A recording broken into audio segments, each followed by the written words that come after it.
So hey guys, welcome back to my channel.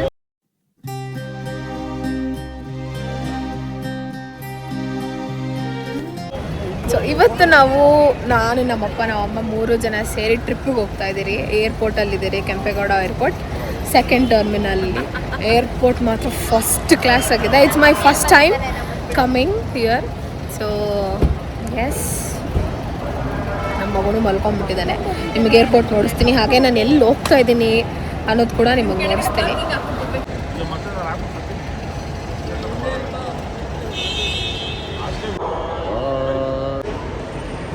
So ಈಗ ತಾನೇ checking ಆಯಿತು ನಂದು. ಸೊ ಇವಾಗ ಎಂಟ್ರಿ ಮಾಡಬೇಕು. ನಮ್ಮಪ್ಪ ನಮ್ಮಮ್ಮದು ಇಬ್ಬರದು ಚೆಕ್ಕಿಂಗ್ ಆದಮೇಲೆ ಒಳಗಡೆ ಹೋಗಬೇಕು. ಏರ್ಪೋರ್ಟ್ ಮಾತ್ರ ಸೂಪರಾಗಿದೆ. It's my first time ever coming to this airport. ಆಯಿತಾ ಚೆಕ್ಕಿಂಗು?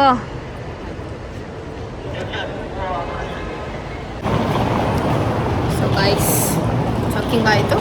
ನಾವು we are heading towards the luggage section. So ನೋಡೋಣ. ನಂದು ಫಸ್ಟ್ ಟೈಮು ಈ ಥರ ಇಂಟರ್ನ್ಯಾಷನಲ್ ಟ್ರಿಪ್ಪು ನಮ್ಮ ಮನೆಯಲ್ಲೇ ಫಸ್ಟ್ ಟೈಮ್ ಅಂದ್ಕೊತೀನಿ ನಾವು ಹೋಗ್ತಿರೋದು. ಐ ಆಮ್ ವೆರಿ ಎಕ್ಸೈಟೆಡ್, ಖುಷಿ ಆಗ್ತಿದೆ. Actually it's a long story. I tell you later ಏನಾಯಿತು ಅಂತ. ನಾನು ಫ್ಲೈಟಲ್ಲಿ ಹೋಗಾದ್ಮೇಲೆ ಪ್ರತಿಯೊಂದು ಬ್ರೀಫಾಗಿ ಹೇಳ್ತೀನಿ ನಿಮಗೆ. ನಾವೆಲ್ಲೋ ಹೋಗ್ಬೇಕಿತ್ತು, ಎಲ್ಲಿಗೂ ಬಂದಿದ್ದೀರಿ ಆ್ಯಕ್ಚುಲಿ. ಇವಾಗ ನಾನು ಇಟ್ಕೊತೀನಿ ಅದು.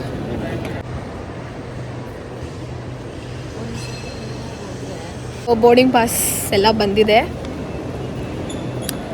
ಸೊ ಎಸ್, ಇನ್ನೇನು ಆಲ್ಮೋಸ್ಟ್ ಎಲ್ಲ ಚೆಕ್ಕಿಂಗ್ ಮುಗ್ದಾದ್ಮೇಲೆ ಫ್ಲೈಟ್ಗೆ ಹೋಗಬೇಕು. ಸೊ ಚೆಕ್ಕಿಂಗ್ ಪ್ರತಿಯೊಂದು ಎಲ್ಲ ಮುಗೀತು. ಇನ್ನು ನಾವು ಎಂಟ್ರಿ ಗೇಟ್ಗೆ ಹೋಗ್ಬೇಕಷ್ಟೇ. ಪಪ್ಪ ಏನು ಹೇಳಕ್ಕೆ ಇಷ್ಟಪಡ್ತೀಯಾ? ಖುಷಿನಾ? ಖುಷಿಯಾಗಿದೆಯಮ್ಮ. ಆಮೇಲೆ ಏನಿದೆ ಬಂಗಾರಿ, ಹೋಗ್ಬೇಕು, ಲೈಫಲ್ಲಿ ಜಾಲಿ ಮಾಡ್ಕೊ ಬರ್ಬೇಕಷ್ಟೇ. ನೀನು ಮಮ್ಮಿ? ಹೌದು, ಚೆನ್ನಾಗಿದೆ. ಫಸ್ಟ್ ಟೈಮ್ ಆ್ಯಕ್ಚುಲಿ ನಮ್ಮ ಮನೆಯಲ್ಲಿ ಯಾರೂ ಹೋಗಿಲ್ಲ ಇಂಟರ್ನ್ಯಾಷನಲ್. ಫಸ್ಟು ಆದರೆ ಇಂಟರ್ನ್ಯಾಷನಲ್ ಇದೆ ಫಸ್ಟ್. ನಮ್ಮ ಮನೆಯಿಂದ ನಾವು 3 ಜನ ಫಸ್ಟ್ ಟೈಮ್ ಹೋಗ್ತಿರೋದು. ಯಾರು ಹೋಗಿಲ್ಲ, ಇನ್ನು ನಾವೇ 3 ಜನ. We are excited, we are happy. ನೋಡಬೇಕು, ಹೊಸ ಜಾಗನ ಎಕ್ಸ್ಪ್ಲೋರ್ ಮಾಡೋಕ್ಕೆ ಕಾಯ್ತಾ ಇದ್ದೀರಿ ನಾವು 3 ಜನನೂ. So yes, let's go. So guys,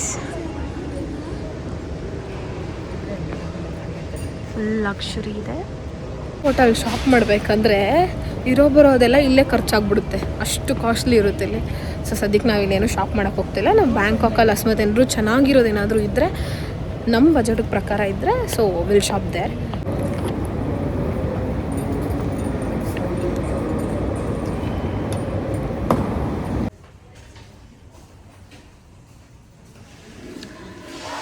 so yes, I am very excited.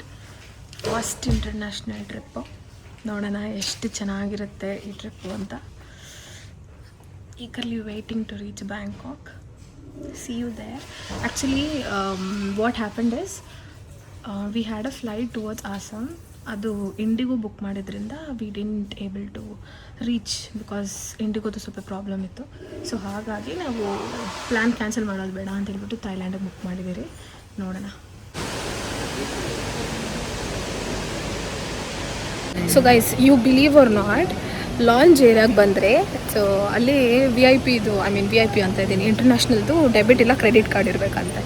So ಅದಿಲ್ಲ ಅಂತಂದರೆ ನಾರ್ಮಲ್ 3800 ಪರ್ ಪರ್ಸನ್ ಬೀಳುತ್ತೆ. You can have whatever you want. My dad is like, you go pay, ತಗೊಂಬ, ನಂಗೆ ಹೊಟ್ಟೆ ಹಸಿತಿದೆ ಅಂತ.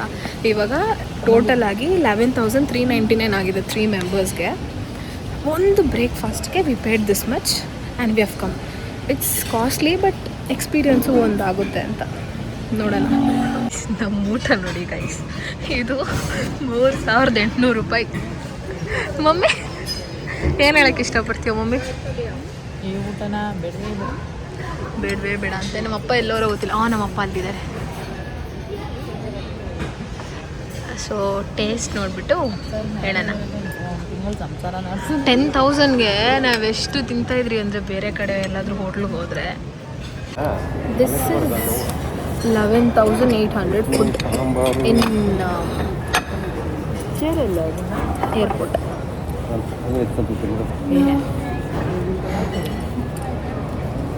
ಟು ಬಿ ಫ್ರ್ಯಾಂಕ್, ನಮ್ಮ ಅಮ್ಮನೇ ಚೆನ್ನಾಗಿ ಮಾಡ್ತಾರೆ.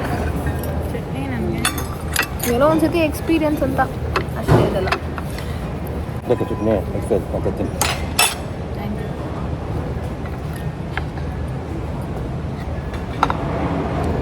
ನಮ್ಮಪ್ಪ ಮನೆಯಲ್ಲಿ ಟೀ ಬಿಟ್ರೆ ಇನ್ನೇನು ಕುಡಿಯಲ್ಲ. ಇಲ್ಲಿ ನೋಡಿದ್ರೆ ಸ್ಟ್ಯಾಂಡರ್ಡ್ ಆಗಿ ಬ್ಲ್ಯಾಕ್ ಕಾಫಿ ಕುಡಿತವ್ರೆ. ಅದೇನು 3,000 ರೂಪಾಯಿ ಬ್ಲ್ಯಾಕ್ ಕಾಫಿ. ಹಾಂ ಏನಪ್ಪಾ 3,000 ರೂಪಾಯಿ ಬ್ಲ್ಯಾಕ್ ಕಾಫಿ ಕುಡಿದಿದೆ, ಹೆಂಗೆ ಅನಿಸ್ತೈತೆ? ಭಾರಿ ಮೋಸಮ್ಮ. ನಮ್ಮಂತ ಭಾರಿ ಮೋಸ. ಗೊತ್ತಿಲ್ದಿರ ಬಂದರೆ ಆ್ಯಕ್ಚುಲಿ ಇದು ನಮ್ಮ ಮನೆಯಲ್ಲಿ ಫಸ್ಟ್ ಇಂಟರ್ನ್ಯಾಷನಲ್ ಟ್ರಿಪ್ ಆಗಿರೋದು. ನಮ್ಮ ಅಪ್ಪನೇ ಎಲ್ಲೂ ಹೋಗಿಲ್ಲ, ಇದೇ ಫಸ್ಟು. ನಮ್ಗೆ ಏನಂದರೆ ಏನೂ ಗೊತ್ತಿಲ್ಲ. ಓದಿರ್ಬೇಕಮ್ಮ, ಅರ್ಥ ಮಾಡಿ. ಎಸ್. ಸೊ ಗೈಸ್, ಆ್ಯಕ್ಚುಲಿ ನಾವು ಥೈಲ್ಯಾಂಡ್ ಟ್ರಿಪ್ ಲಾಸ್ಟ್ ಮಿನಿಟಲ್ಲಿ ಏನಕ್ಕೆ ಆಗಿದ್ದು ಅಂದರೆ, ನಾವು ಆಸಾಮ್ಗೆ ಹೋಗ್ಬೇಕಿತ್ತು. ನಮಗೆ 6th ಫ್ಲೈಟ್ ಇತ್ತು. ಅದೇನಾಯಿತು, ಇಂಡಿಗೋ ಆಲ್ಮೋಸ್ಟ್ ನಾನೆಲ್ಲ ಪ್ಯಾಕ್ ಮಾಡಿಕೊಂಡು ಇನ್ನೇನು ಮನೆಗೆ ಬಿಡಬೇಕು ಅಷ್ಟೊತ್ತಲ್ಲಿ ಮೆಸೇಜ್ ಬಂತು ಫ್ಲೈಟ್ ಕ್ಯಾನ್ಸಲ್ ಆಗಿದೆ ಅಂತ. ನಾನು ಹತ್ಕೊಂಡು ಸುರ್ಕೊಂಡು ನಮ್ಮಮ್ಮ ಎಲ್ಲ ಬೇಜಾರು ಮಾಡಿಕೊಂಡು, ಅದಾದಮೇಲೆ ನಮ್ಮಪ್ಪ ಸರಿ ಆಯಿತು ಇಂಟರ್ನ್ಯಾಷನಲ್ ಟ್ರಿಪ್ಪಿಗೆ ಹೋಗೋಣ ಬನ್ನಿ ಅಂತ ಹೇಳ್ಬಿಟ್ಟು ಥೈಲ್ಯಾಂಡಿಗೆ ಬುಕ್ ಮಾಡೇ ಬಿಟ್ರಿ. ನಮ್ಮ ಮಾಮ ಎಲ್ಲ ಇನ್ವೆಸ್ಟಿಗೇಷನ್ ಎಲ್ಲ ಮಾಡಿದ್ರು. ಸೊ ಎಷ್ಟು ಪ್ಯಾಕೇಜು ಅದೆಲ್ಲ ಅಂತ. ಆಮೇಲೆ ನಮ್ಮ ಮಾಮ ಎಲ್ಲ ಬುಕ್ ಮಾಡಿದ್ರು. ನಾನು ಆಲ್ಮೋಸ್ಟ್ ಇದು 3rd ಟೈಮ್ ಅನ್ಕೊತೀನಿ ನಾನು ಪ್ಯಾಕ್ ಮಾಡಿ ತೆಗೆದು ಬಿಸಾಕಿ ತಿರ್ಗಾ ಪ್ಯಾಕ್ ಮಾಡಿ ಆ ಥರ ಮಾಡಿರೋದು.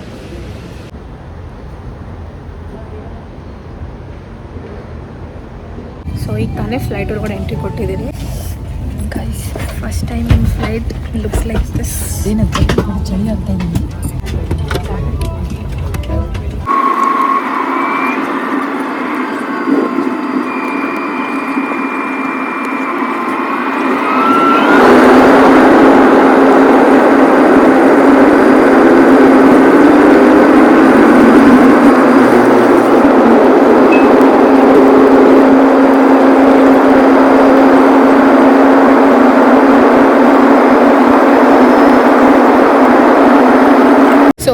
ತಾನೇ ಬ್ಯಾಂಕಾಕ್ ಏರ್ಪೋರ್ಟಲ್ಲಿ ಲ್ಯಾಂಡ್ ಆಗಿದ್ದೀವಿ.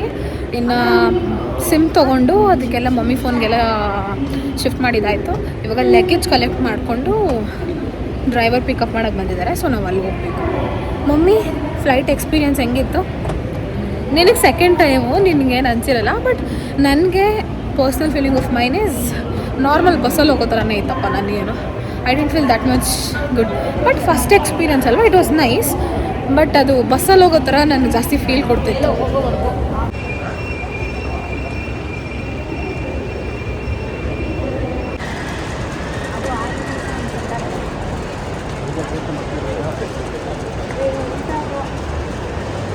ಲಾಸ್ಟಿಗೂ ಬಂದ ಬ್ಯಾಂಕಾಕ್ಗೆ. ನಮ್ಮ ಟೈಮಿಂಗ್ಸ್ಗೂ ಇಲ್ಲಿ ಹತ್ತತ್ರ 1.25 ಅವರ್ ಡಿಫ್ರೆಂಟ್ ಇದೆ. ಅಲ್ಲಿ 2:30 ನಮ್ಮ ಟೈಮಿಂಗ್ಸ್ ತೋರಿಸ್ತಾ ಇದೆ. ಈಗ ಇಲ್ಲಿ 1 ನಿಮಿಷ 3:40 ತೋರಿಸ್ತಾ ಇದೆ. ಬ್ಯಾಂಕಾಕ್ ಟೈಮಿಂಗ್ಸ್ ಈಗ ಹತ್ತತ್ರ 5:15 ತೋರಿಸ್ತಾ ಇದೆ. ಯಾವುದ್ರ ಟೈಮಿಂಗ್ಸ್ ನಾವು ಬ್ಯಾಂಕಾಕ್ ಏರ್ಪೋರ್ಟಲ್ಲಿ ಇದ್ದೀರಿ ಇವಾಗ. ಸೊ ಇದಾದಮೇಲೆ ಡ್ರೈವರ್ ಬಂದು ನಮ್ಮನ್ನು ಪಿಕ್ ಮಾಡಿ ಅದಾದಮೇಲೆ ನಾವು ಹೋಟೆಲ್ಗೆ ಹೋಗಬೇಕು. ಅಲ್ಲಿ ಚೆಕ್-ಇನ್ ಆಗಿ ಸ್ವಲ್ಪ ರೆಸ್ಟ್ ತೊಗೊಂಡು ಫ್ರೆಶ್ ಅಪ್ ಆಗಿ ಅದಾದಮೇಲೆ ನೋಡಬೇಕು ಯಾವ ಜಾಗ ಕರ್ಕೊಂಡು ಹೋಗ್ತಾರೆ ಅಂತ. ಆ್ಯಕ್ಚುಲಿ ಇವಾಗ ಟೈಮ್ ಬಂದುಬಿಟ್ಟು ಬ್ಯಾಂಗ್ಳೂರಲ್ಲಿ 3 ಸಮಥಿಂಗ್ ಆಗಿರುತ್ತೆ. ಬಟ್ ಇಲ್ಲಿ ಬಂದುಬಿಟ್ಟು 5:17 ಹತ್ರ 1.5 ಅವರಿಂದ 2 ಗಂಟೆ ಡಿಫ್ರೆನ್ಸು ಇಲ್ಲಿಗೂ ಮತ್ತು ಇಂಡಿಯಾಗೆ. ಸೊ ನಮಗಂತೂ ಇವಾಗ ಫುಲ್ ಕನ್ಫ್ಯೂಸ್ ಆಗಿ ಹೋಗ್ಬಿಟ್ಟಿದ್ದು. ಇದೇನೇ ಇದು ಟೈಮ್ ಹಿಂಗೆ ನೋಡಿಸ್ತಾ ಇದೆ, ಯೂಶ್ವಲಿ ಲ್ಯಾಂಡ್ ಆಗ್ತಿದೆಯಲ್ಲ ಅಂತ. ನಾನು ಅಂದ್ಕೊಂಡಿದ್ದು 4 o'clock ಲ್ಯಾಂಡ್ ಆಗುತ್ತೆ ಏರ್ಪೋರ್ಟಲ್ಲಿ ಅಂದ್ಕೊಂಡೆ. ಬಟ್ ಅದು ನೋಡಿದ್ರೆ 3:45 ಆಗ್ಬಿಟ್ಟಿತ್ತು. ಆ್ಯಂಡ್ ದೆನ್ ನಾನು ಹೋಗ್ಬಿಟ್ಟು ಕ್ಲಾಕಲ್ಲಿ ಚೆಕ್ ಮಾಡಿದ್ದಾಯಿತು. ಸೊ ಅವಾಗ ಚೆಕ್ ಮಾಡಿದಾಗ ಇಷ್ಟು ಡಿಫ್ರೆನ್ಸ್ ಬರ್ತಾಯಿತ್ತು. ಹತ್ರ 1.5 ಅವರಿಂದ 2 ಗಂಟೆ ಡಿಫ್ರೆನ್ಸು ನಮ್ಮ ಇಂಡಿಯಾಗೂ ಮತ್ತು ಬ್ಯಾಂಕಾಕ್ಗೂ. ಸೊ ಯಾರಾದರೂ ಬರೋರು ದಯವಿಟ್ಟು ಒಂದ್ಸತಿ ಟೈಮಿಂಗ್ಸ್ ನೋಡ್ಕೊಬನ್ನಿ. ಆಮೇಲೆ ಬೆಸ್ಟ್ ನಾನೇನು ಸಜೆಸ್ಟ್ ಮಾಡೋದು ಅಂದರೆ ಒಂದು ಪ್ಯಾಕೇಜಲ್ಲಿ ಬಂದುಬಿಡಿ. ಅವರೇ ಪ್ರತಿಯೊಂದು ಮಾಡಿಕೊಟ್ಟಿರ್ತಾರೆ. ಸಿಂಗಲಾಗಿ ಬಂದರೆ ತುಂಬ ತಲೆನೋವು, ವೀಸಾದು ಅದು ಇದೆಲ್ಲ. ನಮಗೆ ಯೂಶ್ವಲ್ ಆಗಿ ಇಮಿಗ್ರೇಷನ್ ಟೈಮಲ್ಲಿ ಪಾಸ್ಪೋರ್ಟು ಮತ್ತು ಬೋರ್ಡಿಂಗ್ ಪಾಸ್ ಅಷ್ಟೇ ನಾವು ನೋಡಿಸಿದ್ದು. ಅದು ಬಿಟ್ಟು ಬೇರೆ ಏನಿಲ್ಲ. ಇಂಡಿಯನ್ಸ್ಗೆ ಫ್ರೀ ಅಂತೆ, ನನಗೂ ಅದು ಗೊತ್ತಿಲ್ಲ. ನನ್ನ ಟ್ರಾವೆಲ್ಸ್ ಅವ್ರಿಗೆ ಫೋನ್ ಮಾಡಿ ಅವರಿಂದ ನಾನು ತಿಳ್ಕೊಂಡಿದ್ದು. So it was nice. ಅಂದರೆ ಹೊಸ ಎಕ್ಸ್ಪೀರಿಯೆನ್ಸು, ಹೊಸ ದೇಶ, ಹೊಸ ಭಾಷೆ. ಬಟ್ ಇವ್ರ ಭಾಷೆ ಸ್ವಲ್ಪ ಡಿಫ್ರೆಂಟು, ನನಗೆ ಅರ್ಥ ಆಗೋಕ್ಕೆ ಸ್ವಲ್ಪ ಕಷ್ಟ.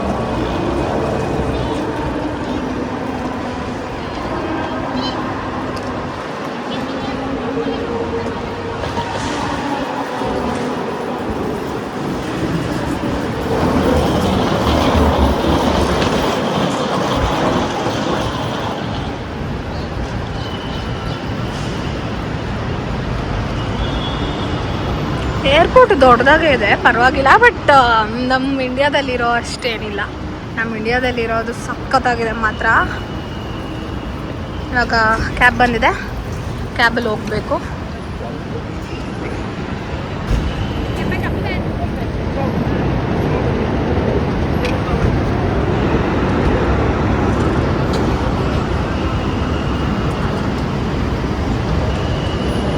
ಕಾರ್ ಮಾತ್ರ ವಿಚಿತ್ರವಾಗಿದೆ, ಬೇರೆ ಬೇರೆ ಥರ ಇದೆ, ಚೆನ್ನಾಗಿದೆ. ನಾಟ್ ದ್ಯಾಟ್ ಬ್ಯಾಡ್.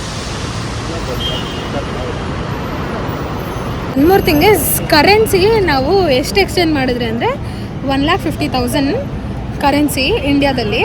ಆದರೆ ನಮಗೆ ಇಲ್ಲಿ ತಾಯಿ ಬಾಟಲ್ಲಿ ಬಂದಿರೋದು 50,000 ಅಷ್ಟೇ. ಅಂದರೆ ಹತ್ರ ಇಲ್ಲಿ 1000 ಬಚ್ಗೆ ನಮ್ಮ ಇಂಡಿಯಾದಲ್ಲಿ 3,000 ರುಪೀಸ್ ಅದ್ರ ವ್ಯಾಲ್ಯೂ. ಸೊ ನಾವು ಯೋಚನೆ ಮಾಡಿ ಖರ್ಚು ಮಾಡಬೇಕು, ಅದು ವರ್ತಾ ಇಲ್ಲ ಅಂತ ಹೇಳ್ಬಿಟ್ಟು ಅದ್ರ ಮೇಲೆ ನಾವು ಜಡ್ಜ್ ಮಾಡಿ ಅದನ್ನು ತೊಗೊಬೇಕು. ಸೊ ಬಟ್ ಇಲ್ಲಿ ನಮ್ಮ ಇಂಡಿಯಾಕಿನ್ನ ಡಬಲ್. ಇಲ್ಲಿ ಪರ್ಚೇಸಿಂಗ್ ಹೋಗಿಲ್ಲ, ಗೊತ್ತಾಗುತ್ತೆ. ಇನ್ನೂ ಇಲ್ಲ, ನಾವು ಇವಾಗ ಜಸ್ಟ್ ಲ್ಯಾಂಡ್ ಆಗಿರೋದಲ್ವಾ. 1.5 ಲಕ್ಷ ನಾವು ಕರೆನ್ಸಿ ಚೇಂಜ್ ಮಾಡೋಕೆ ಕೊಟ್ಟಾಗ ನಮಗೆ ಬಂದಿದ್ದು ಬರೀ 50,000 ಅಷ್ಟೇ. ಅದು 1,000 ರೂಪಾಯಿ. ಅದು ತೋರಿಸ್ತೀನಿ, ಅದು ಒಂದು ನಿಮಿಷ ಪಾಪ, ಅದು ಒಂದು ನೋಟ್ ನೋಡ್ಸ್ಕೊಪ್ಪ.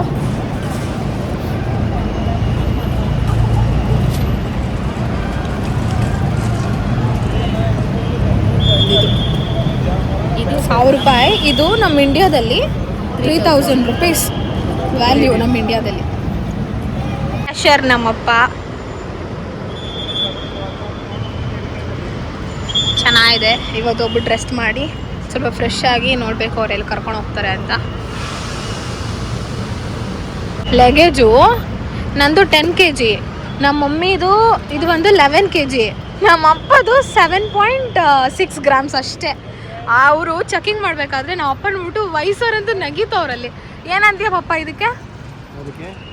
ನೀನು ಲಗೇಜ್ ಅಷ್ಟು ಕಮ್ಮಿ ಇರೋದಕ್ಕೆ ನನ್ನ ಮಕ್ಕ ನೋಡಿ ನಗಿದ್ರು, ಅಷ್ಟು ಕಮ್ಮಿ ಇದೆ ಅಂತ. ನಾವಿಬ್ಬರದು ನೋಡ್ಬಿಟ್ಟು ಏನಂದಿಲ್ಲ. ಸೊ ಯಸ್, ಇಲ್ಲಿ ಆ್ಯಕ್ಚುಲಿ ಇಲ್ಲಿ ಸ್ವಲ್ಪ ಚೀಪ್ ಅಂತೆ, ಅಂದರೆ ನೋಡಬೇಕು ಹೆಂಗಿದೆ ಅಂತ. ಅಲ್ಲಿನೇನು ಜಾಸ್ತಿ ನಮ್ಮ ಅಪ್ಪಗೆ ಇಷ್ಟ. ಸೊ ಹಾಗಾಗಿ ಅದನ್ನ ನೋಡ್ಬಿಟ್ಟು ತೊಗೊಳ್ತಾರೆ. ಗೊತ್ತಿಲ್ಲ, ಯಾರೋ ಹೇಳಿದ್ದು ನಮ್ಗೆ, ಹೇಳಿದಷ್ಟೇ. ಅದು ನಮ್ಮಪ್ಪ ಫ್ರೆಂಡ್ಸ್ ಹೇಳಿರೋದು, ನೋಡಬೇಕು. ಆ ಸಮುದ್ರದಲ್ಲಿ ಇಳಿ ಹೋಗೋಕ್ಕೆ ಅಯ್ಯೋ ಎಷ್ಟು ಭಯ ಆಗ್ತಾ ಇತ್ತು. ನಮ್ಮಮ್ಮಗೆ ಹೆವಿ ಭಯ ಗೈಸ್. ನನಗೆ ಚೆಕ್ಕಿಂಗ್ ಟೈಮಲ್ಲಿ ಒಂದು ಟೆನ್ಷನ್ ಕೊಟ್ಟರು. ನಾನು ಫಸ್ಟ್ ಟೈಮ್ ನಾನೇನೋ ಒಂದು 50 ಸತಿ ಬಂದಿರೋ ಥರ ಎಲ್ಲಿ ಅಂತ ನಾನೊಂದು 50 ಸತಿ ಕೇಳಿದ್ರು. ನಾನು ಹುಡ್ಕೊಂಡು ಹೋಗೋಷ್ಟೊತ್ತರಲ್ಲಿ ಇಷ್ಟೊತ್ತಾಯಿತು. ಸೊ ಜಸ್ಟ್ ನಾವು ಇವಾಗ ಕಾರಿಗೆ ಬಂದ್ರಿ. ಆ್ಯಕ್ಚುಲಿ ನಾನೊಂದು ನೋಟಿಸ್ ಮಾಡಿದ್ದೆ ಏನಂದರೆ, ಇಲ್ಲಿ ನಮ್ಮ ಇಂಡಿಯಾ ಕಾರ್ಸ್ಗೂ ಮತ್ತು ಇಲ್ಲಿರೋ ಕಾರ್ಸ್ಗೂ ತುಂಬ ವ್ಯತ್ಯಾಸ ಇದೆ. ಅಲ್ಲೇನಾದರೂ ಒಂದು ಸ್ವಲ್ಪ ಮಿರರ್ಸ್ ಏನಾದರೂ ಜಾಸ್ತಿ ಬ್ಲ್ಯಾಕ್ ಏನಾದರೂ ಕವರಿಂಗ್ ಮಾಡಿದರೆ ಟ್ಯಾಕ್ಸ್ ಹಾಕ್ತಾರೆ. ಬಟ್ ಇಲ್ಲಿ ಒಂದು ಕಾರು ಬ್ಲ್ಯಾಕ್ ಇಲ್ದಿರ ಇಲ್ಲ. ಸೊ ತುಂಬ ವಿಚಿತ್ರವಾಗಿದೆ, ಚೆನ್ನಾಗಿದೆ. ಆ್ಯಂಡ್ ಕಾರ್ಸು ಅಷ್ಟೇ ತುಂಬ ವೆಲ್ ಮೇಂಟೈನ್ಡ್ ಆಗಿದೆ ಇಲ್ಲಿ. I like it.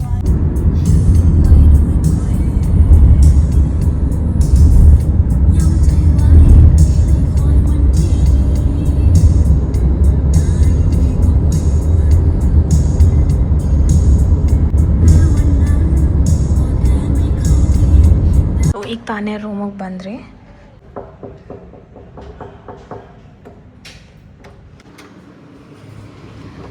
S. So entry ಆಗ್ತಿದ್ದಾಗೆ ನಮಗೆ ಈ ಕಡೆ ವಾಶ್ರೂಮ್ ಸಿಗುತ್ತೆ.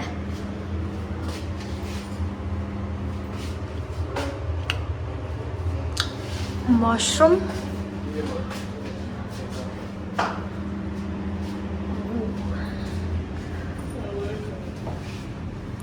ಈ ಕಡೆ ಇನ್ನೊಂದು ಮಿರರ್, ಇದು ಟಿವಿ, ಇಲ್ಲಿ ಡಬಲ್ ಬೆಡ್ ಇದೆ,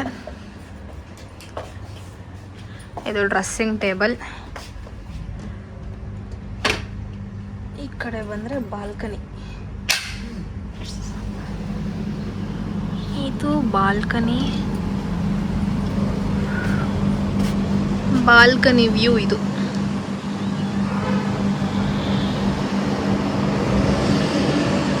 ಸೊ ಇವಾಗ ಊಟ ಮಾಡಿಕೊಂಡು ಅದಾದಮೇಲೆ ರೂಮ್ಗೆ ಹೋಗಿ ಮಲ್ಕೊಳೋದು ಅಷ್ಟೇ. ಬೆಳಗ್ಗೆ ಸ್ವಲ್ಪ ಶೆಡ್ಯೂಲ್ಸ್ ಅರೇಂಜ್ ಮಾಡಿದ್ದಾರೆ ನಮಗೆ. ಅದರ ಟೈಮ್ ಪ್ರಕಾರ ಬ್ರೇಕ್ಫಾಸ್ಟ್ ಮಾಡಿಕೊಂಡು ಅದಾದಮೇಲೆ ನಾವು ಆ್ಯಕ್ಟಿವಿಟೀಸ್ ಕಡೆ ಹೋಗಬೇಕು. ನಿಮ್ಗೆ ಅದು ನೆಕ್ಸ್ಟ್ ವೀಡಿಯೋದಲ್ಲಿ ಗೊತ್ತಾಗುತ್ತೆ. So until then keep watching. ಬೆಳಗ್ಗೆ ಕಂಪೇರ್ ಮಾಡಿದ್ರೆ ಇವಾಗ ಕಂಪೇರ್ ಮಾಡಿದ್ರೆ ಏನು ಅನಿಸ್ತಿದೆ? ಇದೇ ಬೆಸ್ಟು. ಲಾಸ್ಟ್ಗೂ ನಮ್ಮ ಇಂಡಿಯನ್ ರೆಸ್ಟೋರೆಂಟೇ ನಮಗೆ ಗಟ್ಟಿ. ಎಲ್ಲೇ ಹೋದರೂ ನಮ್ಮ ಇಂಡಿಯನ್ ಫುಡ್ಡು. ಅಲ್ಲಿ ರೇಟ್ ಜಾಸ್ತಿ ಏನು 3,800 ಬುದ್ಧಿ ಇರೋರು ಇನ್ಮೇಲೆ ಹೊರಗಡೆ ತೊಗೊಂಡ್ಬಂದು ಹೊರಗಡೆ ಹೋಗ್ಬೇಕು ಅಷ್ಟೇ. 3,800 ಒಂದು ಇಡ್ಲಿ ಇಷ್ಟು ಶೇರಿ ಇನ್ನೇನು ತಿನ್ನೋ ಥರ ಇಲ್ಲ. ನಮ್ಮಂಥ ರೋಬರ್ಟ್ ಸೋಮವಾರ ನಾನ್ ವೆಜ್ ಏನಂತ ತಿನ್ನೋದಲ್ಲಿ ಅದು 3 ಇಕ್ಕವ್ರಷ್ಟೇ. ನಮ್ಮಪ್ಪಗಂತೂ ಆನಂದ ಆಗೋಯ್ತು ತಾನೇ ಪಪ್ಪ? ಬೆಳಗ್ಗೆ ತಿಂದಿದ್ದು ಊಟ ಇವಾಗೇ ಮಾಡ್ತಿರೋದು ನಾವು. ಎಸ್, ಇವಾಗ ಊಟ ಮಾಡಿಕೊಂಡು ರೂಮ್ಗೆ ಹೋಗಿ ಮಲ್ಕೊಳೋದಷ್ಟೇ ಇನ್ನು. ಸೊ ಇಷ್ಟ ಆಗಿತ್ತು ಇವತ್ತಿನ ವಿಡಿಯೋ. ನಿಮಗೆ ವಿಡಿಯೋ ಇಷ್ಟ ಆಗಿದ್ದರೆ ಲೈಕ್ ಮಾಡಿ, ಶೇರ್ ಮಾಡಿ ಹಾಗೂ ಸಬ್ಸ್ಕ್ರೈಬ್ ಮಾಡಿ. Thank you for watching. Bye bye. See in the next vlog.